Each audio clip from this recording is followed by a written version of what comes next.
What's up, everybody? Welcome to the Ladder Podcast. It's your host, Justin Strickland. I got a dope guest with me today. Micah Clark, my brethren, has come to grace y'all, drop some gems, drop some jewels, and I cannot wait for this episode. As always, it's going to be amazing. And so before we jump, I'm going to let Micah introduce himself. But before we get to that, I just want to let you know, what is The Ladder? It is a leadership podcast centered around leaders. We want to bring people in. We want to have discussions, have a conversation about what leadership looks like and how we can all grow as leaders. And so that's exactly what we are going to do today. And so if you came here for that, you're in the right place. So without further ado, I'm going to introduce my guy, Micah Clark. Hey, tell the people 3 things they need to know about you before we get into this episode. Man, I'm low-key afraid to tell people. You got I'm low-key, man, but I'll tell you this, man. I'm from Cali. Okay. Spent 10 years as a firefighter, man, and the last one would be, man, I am a Laker enthusiast. Okay. Gotta be. Okay. Gotta be. All right, so you're from Southern California. From Southern, there's only one California, and it's Southern California. That's good to know. That's good to know. I'll remember that. I'll remember that. So yeah, man, you said something interesting. We're gonna push into that. You said you was a firefighter for 10 years. Yeah, man. Usually that's like a lifetime profession. For sure. So what got you into firefighting, and then what got you out of firefighting? Talk us through that journey. Oh, man, listen, my mom's gonna kill me, but I'm gonna tell it anyway, right? Let's tell the truth. Let's tell the truth. Come on, moms. Let them make it today. My mom was mad accident prone growing up. Okay. So, I mean, we had the paramedics, the firefighters at the crib all the time. Gotcha. So, man, I used to look and be like, yo, that right there, I could do that. Oh, like, okay. I could really do that, man. Okay. So I had my mind set on that at a young age. Got you. So when I finally had the opportunity to do it, I was planning on, like, man, I want to do big city, this and that. I started off with a real small city, maybe like 220 firefighters. Yeah. And then moved to a big city in Charlotte with, like, just about 1,600. Wow. So culture shock, man. But I'll tell you, man, it was probably the best decade of my life. Got you. If it's happened to somebody, I've seen it. So, Got I mean, when it comes to delivering babies, I done been there. Gunshot wounds, been there, man. I mean, you think of, like, the best and worst things that can happen to people, and I've seen it. Yeah. And so there's something that you kind of hold as a badge of honor to be there for people, because you're really showing up at the worst time in their life. And you got to show up and try to save the day. So, man, I loved it, man. But growing up as a PK, I always said if I ever felt that tug to go into ministry, I would go. Got you. And just after a series of really unfortunate events, man, we had just multiple suicides that were just impacting me. But it was like young people. Like, we had two girls, like 2 teenage girls, make a suicide pact. And then we had a 10-year-old girl who learned how to do whatever method she found on YouTube. Wow. And so those just shook me to a different place. And so with that, man, I started going to therapy. And I mean, I'm a big pusher for mental health, man. So I went to start going to therapy. And then I realized that, man, I think this is that pull, like that push to go into ministry, man. So I left it all behind, jumped into ministry. And crazy enough, man, that moved us all the way out to Seattle. So not that I just go into ministry, but I went across the country again from Charlotte to Seattle, jumping into ministry as a youth pastor, man. And I got to tell you, that's the journey I've been on since, man. So I'm about 5 years deep in this thing now. Okay. Yeah. Oh, that's super dope. And I always think it's interesting how, like, firefighters are one of the things that no matter what classroom you go to in America, there's somebody who wants to be a firefighter. Oh, facts. And I always say, like you said, you got to be with people in their worst moment of their life. Yeah. Really every day. Everybody's moment, your whole day is filled with people's worst moment. Yeah. And for me, like, to show up and do that every day, you got to have some kind of leadership that's really just innate. Yeah. When did you discover that, I'm a leader? When did that light bulb go off for you? Oh, man. You know what, man? I'll be honest, man. I had a soccer coach when I was probably like 13, 14 years old, man, that as I played left back. And I remember him telling me, I can't use the words that he used, man. I never had a grown man speak to me that way. But he told me that you're the leader of the defense. And Gotcha. you need your voice to be heard. And they're going to do what you ask them to do. Yeah. Or tell them to do. And so it was really at a young age that I realized that, man, I have a voice. So then moving just through my, through my high school years. And then, after that, man, was really about kind of learning to harness that So jumping into the fire service was really easy for me, man. Like I kind of took to like a fish to water. So there's a lot of things that I just kind of did naturally, but then like there's a part of leading people, right? Yeah. So I kind of found out that like they kept putting me in leadership roles even if I didn't want it. Yeah. I got onto a truck at one point and they were like, "Hey, you're gonna be the senior guy." It's like, bro, I've been here for a month, and like the other people have been here longer. It's like, yeah, you're gonna be the senior guy in the back of the truck. So that meant that I didn't get to do the fun stuff anymore. Yeah. I wasn't the guy on the hose. Yeah. I was the guy backing up. I was the backup man, like telling the dude on the hose, "Hey, look out for this, look out for this." Got you. So I was that guy. Got you. And so it was like, man, everybody responds to leadership differently. Mm-hmm. What I loved about the fire service, though, man, is that it was kind of like being on the field again, right? I'm just going to talk to you the way that I got to talk to you. Yeah. There's no hurt feelings, Yeah. because everything's life or death, man. Yeah. And I want you to be able to make it home to your family, and I hope you want me to be able to make it home to mine. And so that's really how like my leadership journey may have started at 13, 14, Yeah. but it wasn't until I got into my 20s that I began to learn, okay, this is how God really wants me to operate as a leader. Got you. No, that's super, super cool. And that like really just my next question was like, so as you get picked for these opportunities and positions in the fire service for leadership, kind of what are you thinking as far as like your development? It's sometimes it's hard when you're young, leading older men and women. Like, so kind of walk us through kind of your thought process in that. Oh, for sure, man. Like, I mean, honestly, the first thing that comes up was like, man, I feel unqualified. Like, man, I don't feel like I could even have this responsibility, especially I'm the youngest person here, and so everybody's been here longer. They've got more rapport. Now I'm coming in and you're asking me to lead. Yeah. So the first thing I'm like, I always go to my dad. Like my favorite leader in the world is my dad. I think my dad is that guy. So I hit my dad up all the time. Like, hey, here's my situation. Here's what's going on. Help me, know, and, my dad's got a really aggressive approach. He plays a long game, right? So if like the first 30 minutes of the conversation are very in your face, like, hey, so let me tell you what's going on, right? But then after that, man, it really turns into like, all right, let me help coach you and guide you through this. So it's a slow burn for sure. I got you. But I went to my dad and just like, man, how do I navigate in these scenarios? Like how do I become somebody that people want to listen to, that people want to follow? Because I've had really terrible captains in my life. I've had captains that have, dogged me out as a man, like not even as a firefighter, just as a man. Personally. Oh, exactly. And so like having somebody talk to you in that way, it's like, man, I never want to be that kind of leader. So I knew what kind of leader I didn't want to be, but I don't believe it's enough to just know what you don't want to be. Yeah. You definitely got to have a vision for the kind of leader that you do want to be. Yeah. So it's like, man, I want to be the kind of leader that is in the trenches. I want my team to always know that I'm willing to put my hands on the nozzle as well.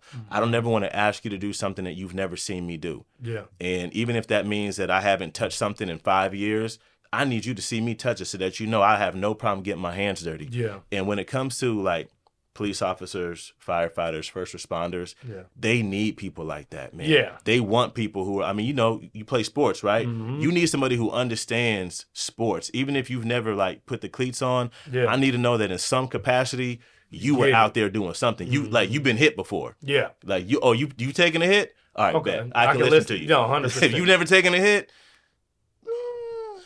it's kind of hard for you to tell me to go across the middle. Facts. Yeah. No, I think that's fair. I like kind of what you said about like being hands-on.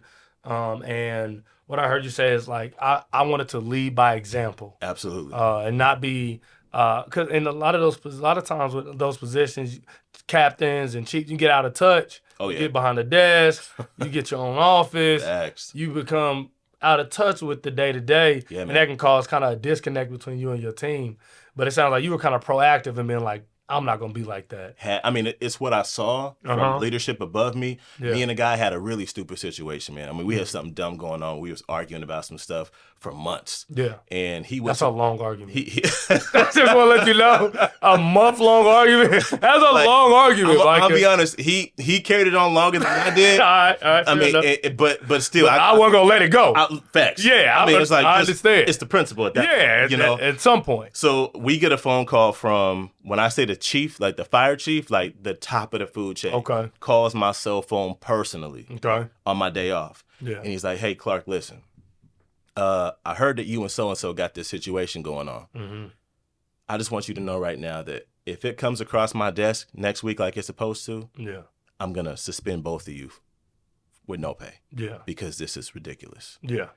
And it did two things, man. It was like, it brought everything back into perspective, but the respect I had for the fact that something as trivial as what we were arguing about, the chief of the top dog knew what was going on 100% and made the call. Yeah. And so I was like, to your point, like, I never want to be so out of touch and so far away that I don't know even the stupid stuff that's going on within an organization, within my team. Like, if there's something going on, I want to know about it, not because I want some tea, but simply because I want to be able to come alongside and be like, hey, dog, listen, y'all arguing over something. I mean, it was 4 hours. We were arguing over 4 hours. I mean, just keep it a buck. We were arguing over, he worked for me one day, I worked for him. He did 10 hours. He did 14 hours for me. I did 10 hours for him. But the end result was we both got 7 days off. Got you. So I'm like, to me, it doesn't matter if he's like, bro, you still owe me 4 hours. I'm like, dog, you had 7 days off. Yeah. I had 7 days off. You had 7 days off. And homie, like, I bet you if I went to Charlotte tomorrow, which I'm supposed to go next week, but I bet you if I went next week and found that dude, he'd still be mad. He'd still be mad. I guarantee, I can see his face right now. I guarantee he'd still be mad. Still, all these years later. Oh, no, them 4 hours. Hey, Clark, you still owe me them 4 hours. I'm like, bro, I'll take these 4 hours to the grave. You ain't getting them. No, that's funny. That's funny. And so you said something interesting about your pops and how you look up to him. Oh, yeah. Growing up, like, was there ever a point where it like clicked and was like, hey, this is my resource, or was it always like that? Man, honestly, man, like, it was always my mom's. Like, my mom's. And even though, like, they was both always there, you know, you're in the same house. Just my dad, he just had a different cadence to him, man, where it was like, man, he's more of an acquired taste. For my mom is universal. Got you. So it wasn't until really I was grown, you know, I mean, I had my own kid, you know, by the time I was like, man, this dude really do got some wisdom. And I remember being like 21, 22, I just moved to Charlotte, and he was like, man, I just want to disciple you.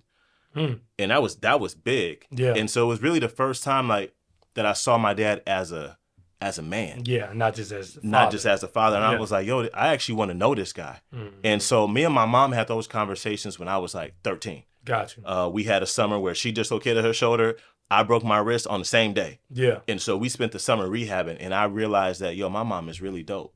But it took years before I had that conversation with my pops. Gotcha. And so once I did, I was like, yo, this dude actually, I kind of rock with him. So ever since then, I mean, as I've made career changes and just different things, he's just been my sounding board where I'm like, hey, listen, I'm really in a pickle right now. How do I handle this scenario? And he's like, oh, man, listen, I mean, here's 1 or 2 ways you can do it. But then you still have to ask yourself, is that where you want to be? Yeah. You know, and so he's always looking 5 years down the line, where sometimes for us, man, we can get so blinded by just right now that he always helps me take a step back and is like, hey, I mean, this could work, but like, what about 5 years from now? Yeah. 7 years from now? Like, what about, and where your kid's going to be 5 to 7 years down the line? And so he's really helped me like open up my mind to different things. And I said something to my son the other day, and when I told my dad the story, he made the statement before I could even say it. And I was like, yo, I'm turning into you. That's crazy. Yeah. Like I said, because I said the same thing. And he was like, I'm rubbing off on you. I'm like, it only took me 38 years, boy, but I'm there. That's a beautiful thing, ain't it? That's a beautiful thing when that happens. Like, I get it. Man, finally. I understand. I'm like, man, I'm making dad sense now. I'm like, come on, man. You can't leave that in there. That's going to mold. Yeah. Man. You can't put that there. And he's like, yeah. I'm like, oh, man, you're right. You're right. That's what I was thinking. No, that's really cool. That's really cool. And so I think like your journey as a leader has been pretty incredible as far as like different parts of the world and different capacities. What do you think has been some of the biggest moments for you as a leader? Like, what do you feel like has shaped you kind of to the leader you are today? Man, I kind of talk about it, you know, with people that are close to me, but like, from the Firehouse to the Pulpit is what I usually tell people when I sit down. And it's like, there's a certain leadership style in the Firehouse because, man, it's, again, we want you to go home to your family, but we have a way that we talk to each other, kind of like on the field, right? I don't have time to be sweet. Yeah. Yo. Yeah. When I say back door, don't look at me. Look at the dude who's running past you, behind you. So in the Firehouse, it's kind of like that, you know, where it's like, hey, man, listen, like your compressions aren't deep enough. Like you're not bagging at the right rate. And we're saying those things because it's somebody's life on the line. It's life or death. Yeah. So when I got into ministry, I brought that same approach in. And they were like, whoa. Hey, Sir. Hey, listen. Hey, sir. Like, I would send an email and I'd be like, all right, so here's what we got going on this week. And I remember my lead pastor coming to me and saying, hey, maybe try some formalities at the beginning. Like, good morning. Right. How was your weekend? I hope this email finds you well. and so he really helped kind of round me out to be more personable. Yeah. Because I looked at everything as like, right now. Because that's what you were in. That's that was the environment. In. So now I've kind of learned that the church needs some of that. Mm-hmm. The church definitely needs some people who are like, we can't sit on our hands. Yeah. But also like, a lot of times you're dealing with volunteers. Yeah. Right? You're leading volunteers. Sometimes other employees, but most of the time you're leading volunteers. Yeah. So for them, it's like, bro, I don't get paid for this. Yeah. Like, I could be done in a heartbeat. Mm-hmm. Talk to me like that one more time. Send me one more text. Yeah. So for sure. My approach changed, and it's been because of the leaders I've had in my life. Gotcha. And it's been me just being willing to say, hey, man, like, can you evaluate me? Mm-hmm. When I left my last position to come to where I'm at now, I sat down with a bunch of my leaders and just said, hey, can you guys evaluate me on how I was as a leader as I go into this next role? Because it was an upgrade. Yeah. Leaving being a youth pastor to where I'm at now. Yeah. And so I remember sitting down with people, and this one guy goes, hey, I feel like whenever I was with you, I think you're a great leader. Mm-hmm. Man, you definitely champion people, but I never felt like I could give you feedback. You didn't seem like you were the kind of guy that would take feedback. And that did something to me because of the place I was at. We were always giving feedback, so you didn't have to ask. It was readily available for you. Yeah. But when he said that, I was like, man, I always want people to be able to come up to me and let me know what's going on. Mm-hmm. So I just make it a point to ask people for feedback. Like, did I communicate this well? Like, did this come across the right way? How do you feel about this? Like, did I consider you in this? And there's times that we got to be the heavy at times. Yeah. But what really shaped me in this whole journey has just been talking to people. Hey, man, what are some things I did great? And what are some things that you were like, man, this would have made you a better leader? Yeah. And allowing people to speak into my life in both of those ways, I learned more about myself in that 3 months of sitting down with people. It wasn't easy. Yeah. It wasn't easy because there were some people that were really like calling me to the carpet on some stuff. Mm-hmm. But I think it's made me a better leader and a better dad and husband at home too. I can't front. Yeah. No, that's dope. That's like, so one of the things I talked about, I don't know, maybe 2-3 episodes ago, I did a episode where I was talking about how marriage kind of develops you as a leader. Facts. And one of the things I talked about was accountability. Ooh. And I was like, ain't nobody going to tell you about yourself like your wife. Man, come on. And I was saying like that, it's a constant feedback loop. Yes. Whereas like as leaders, a lot of times if we in certain organizations or in certain roles, we don't have that. Facts. Especially if we're not intentional, right? Because some people are just like, man, he gonna do what he want to do. Right. I'll just tell me what to do. I'll do that. I'm not giving you any feedback because you're gonna do whatever you want to do. That part. But in a marriage, she's like, no, he ain't. No, he ain't gonna do whatever you want to do. And so, tell me how being a husband. Because how long have you been married? 18 years. Yeah. See how fast I said that? Let's talk about that. Yeah. See, no hesitation. He knew. 18 years. He knew. All right. So tell me how being a husband has helped develop you as a leader. Yeah, man, it's crazy because as a husband, you learn. I mean, I got married. I was freshly 20, so I just turned 20. That's crazy. I did too. I got married when I was like a month after I turned 20. See, so you get it. So I mean, who my wife was then is not who she is today. 100%. And who I was then, I'm not that guy today. Yeah. And so we've had to learn how to love each other differently in every stage of life. And so I didn't want to take direction as a 20-year-old. Like, bro, listen, you figure it out. Yeah. I was talking to her like she was one of the boys. Like, hey. Hey, bro. You got it. Yeah. Come on. Toughen up. It's like, come on, like, just, you got laundry tonight. And so I also, with her, wasn't in a place where she felt like she can come to me and tell me what was going on. And so my mom coming to me and saying, hey, listen, you're going to lose the best thing you ever had if you don't straighten up. So the best thing that I could do for my wife was learn, like, how do you need to be led? Yeah. How do you need to be cared for? Because I know it works best for me. So finding out, I know we talk about it all the time about love languages. Yeah. I'm a quality time person, but she's a words of affirmations kind of girl. Gotcha. And the issue with words of affirmation is that there's always some dude at the grocery store who's willing to give them. 100%. So I need to make sure that I'm the first affirmation she hears in the morning and the last one she hears at night. Yeah. And as somebody who words of affirmation is really low on my list, it ain't something that comes natural to me. Gotcha. So having to make sure that she's getting what she needs has really transformed my leadership, because I got to make sure that I'm in tune with what works best for you. Yeah. I know it works good for me, but asking everybody to conform to me is selfish. Mm-hmm.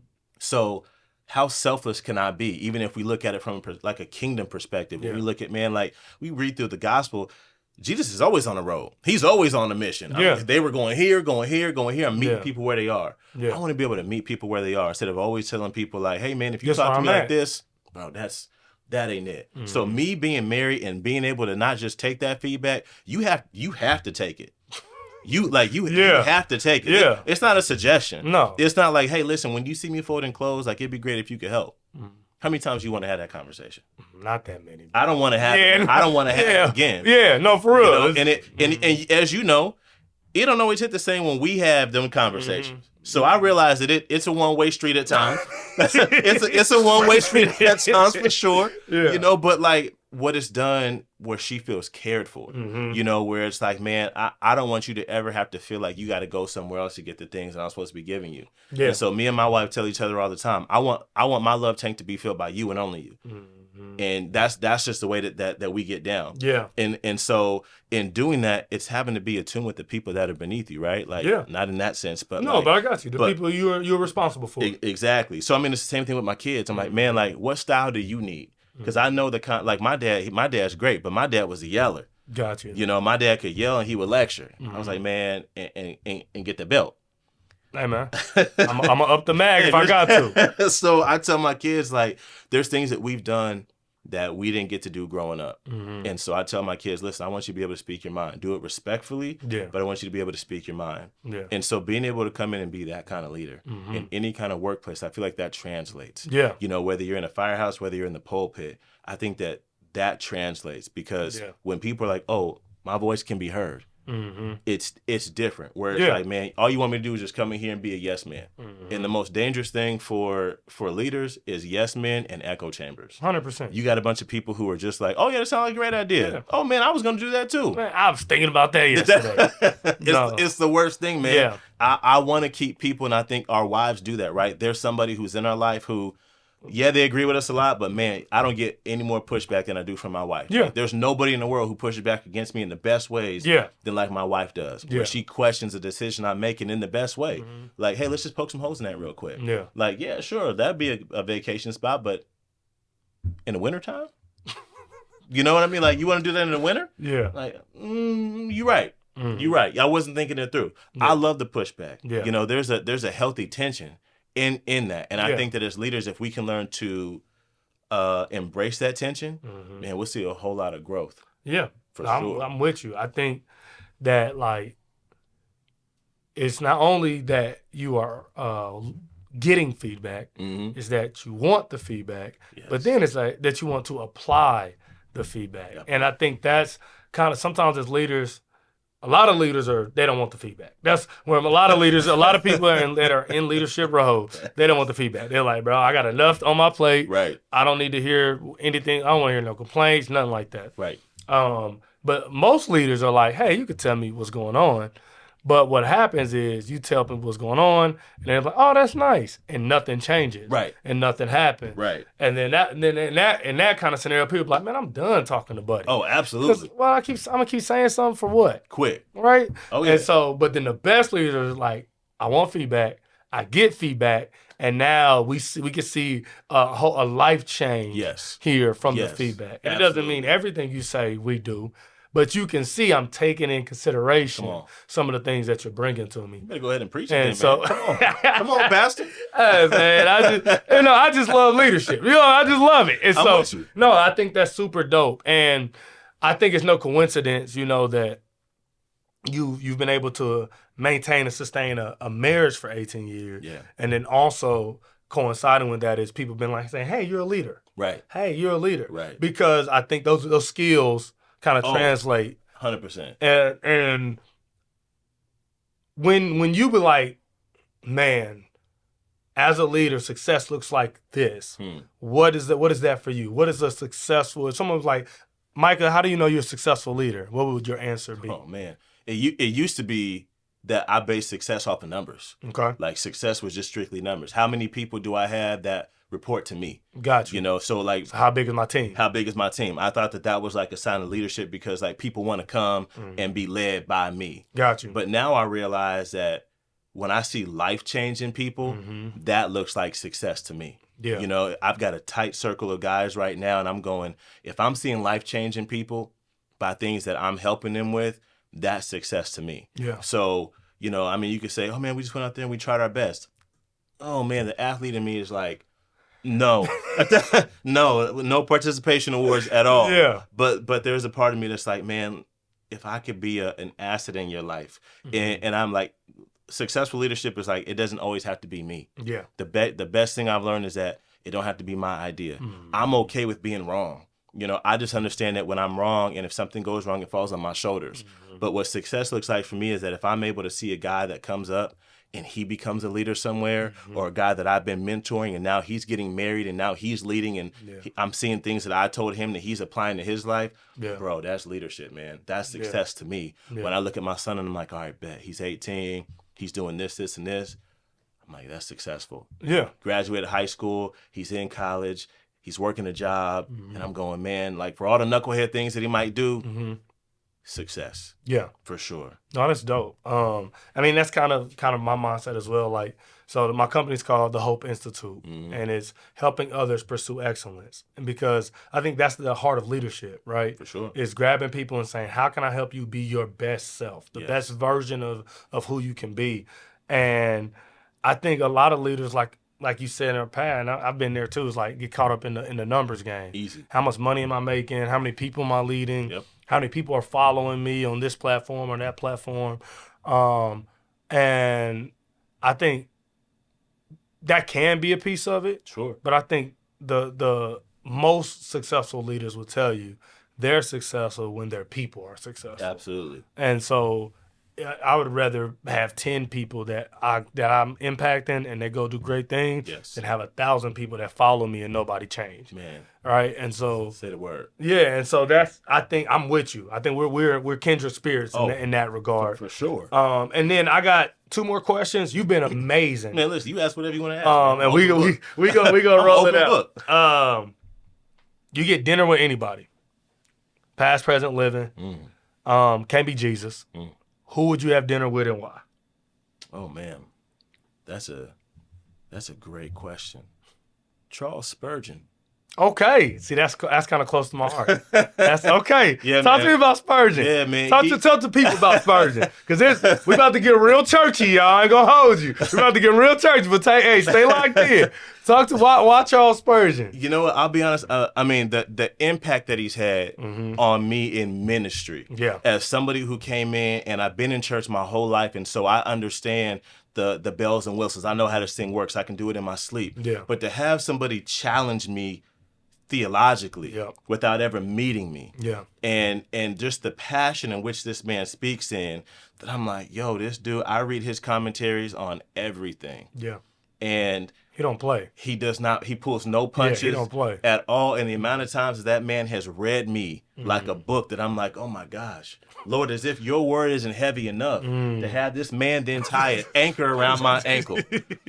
I don't stand a chance. So his approach to his relationship with the Lord has just blown my mind. Yeah. And so to be able to have a conversation with him and just see what life-changing encounter did you have Yeah. that brought you to that place of just pure transparency with the Lord, to just say, I want to pursue every plan and purpose that you placed in front of me and nothing more. Nothing else. It's just you and only you. And to put that down on paper, oh yeah, that man has impacted my life in a way that many people have not.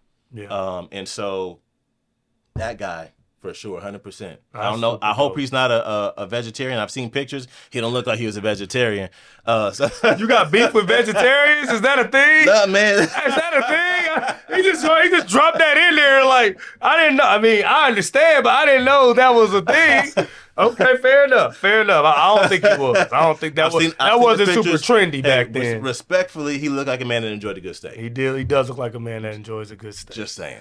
Fair. That's crazy. I actually graduated from Midwestern. That's where I got my master's from. Okay. And the undergrad is named Spurgeon College. Bet. Okay. And the library is Charles Spurgeon Library. So I didn't know who he was until I went and got my master's. And then I encountered him. I was like, oh, this dude's legit. Yeah. Oh, this dude legit. He's legit. Talking about a preacher. Oh, man. He's a preacher's preacher. That's Spurgeon preacher's tell off. So, no, that's really cool. Oh, yeah. And I always love asking that question because people say random people. Oh, I bet. And that's as Spurgeon Charles. I didn't know, no clue you're going to say Charles Spurgeon. But I think that's dope. If you don't know who he is, look him up. He's pretty cool. And then I just want to give you 3 things you want to lead the audience with, because I got people that tune into the podcast. They want to become great leaders, and they're really trying. And so if you could give them 3 words of advice, what would those be? Oh, yeah, man. So, I mean, lead from a place of transparency.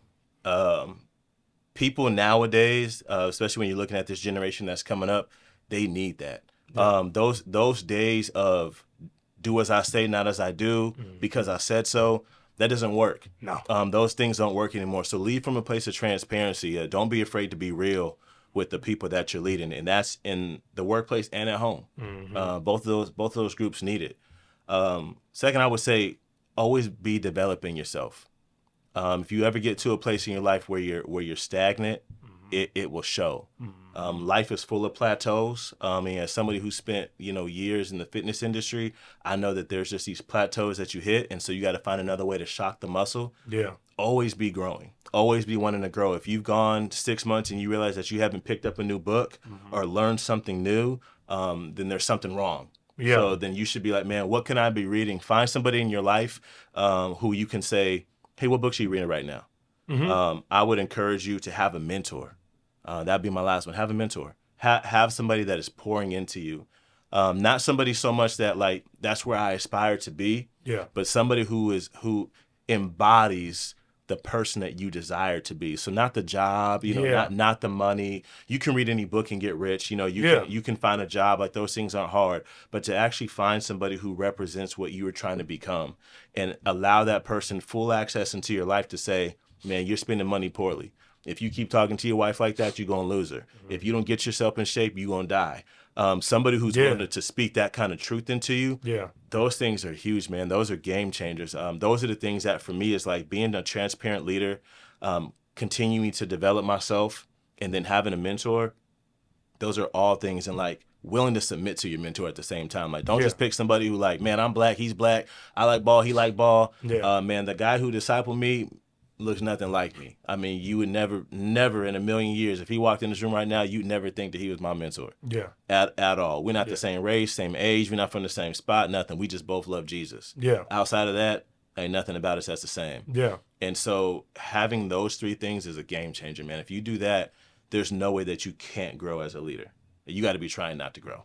No, that's dope. That's super dope. Yeah, man. Hey, that's Mic Drop, man. You know what it is. Hey, it's your boy, Justin Strickland, man, and I've had a privilege hanging out with Micah today, and I hope that you all have enjoyed it. Drop some comments, like, share, subscribe with your grandma and your auntie. I'm going to be at the crib later. Tell her to make sure my barbecue is ready, all right? And we're going to have a good time. Until next time, I'm going to holler at you, man. Peace.